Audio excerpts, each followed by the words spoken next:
So guys, ഇന്നത്തെ video പറയാൻ പോകുന്ന ബോഡി ഫാറ്റ് അധികം കൂടാതെ തന്നെ മസിൽ എങ്ങനെ ബിൽഡ് ചെയ്യണമെന്ന്. ഞാൻ കഴിഞ്ഞ 3 ആഴ്ച കൊണ്ട് 3 കിലോ കൂടിയിട്ടുണ്ട്, പക്ഷേ അധികം ഫാറ്റ് ഒന്നും കയറിയിട്ടില്ല.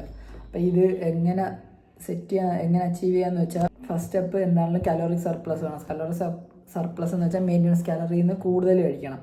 അപ്പോഴത്തേക്ക് നിങ്ങളുടെ കാലറി സർപ്ലസ് ആകും. മെയിൻ്റനൻസ് കാലറി എങ്ങനെയാണ് കാൽക്കുലേറ്റ് ചെയ്യുന്ന എങ്ങനെ ഞാൻ ഇപ്പോൾ സ്ക്രീനിൽ കാണിക്കാം. അത് വെച്ച് മെയിൻ്റനൻസ് കാലറി കാൽക്കുലേറ്റ് ചെയ്തിട്ട് കാലറിക് സർപ്ലസിൽ തിന്നണം. കാലറിക് സർപ്ലസിൽ തിന്നു കഴിയാൻ നേരത്ത് ചാൻസ് കൂടുതൽ നിങ്ങൾക്ക് ബോഡി ഫാറ്റും കൂടെ കയറാനാണ്. എപ്പോഴാണ് വർക്കൗട്ട് ചെയ്യുന്നത്, രാവിലെ ആണെങ്കിലും വൈകുന്നേരം ആണെങ്കിലും ഓരോ മീല് കഴിയുമ്പോൾ ഒരു 10 മിനിറ്റ് നടന്നാൽ മതി. ജസ്റ്റ് ഒന്ന് നടന്നാൽ മതി. ഇത് ഡൈജഷൻ ഇമ്പ്രൂവ് ചെയ്യും.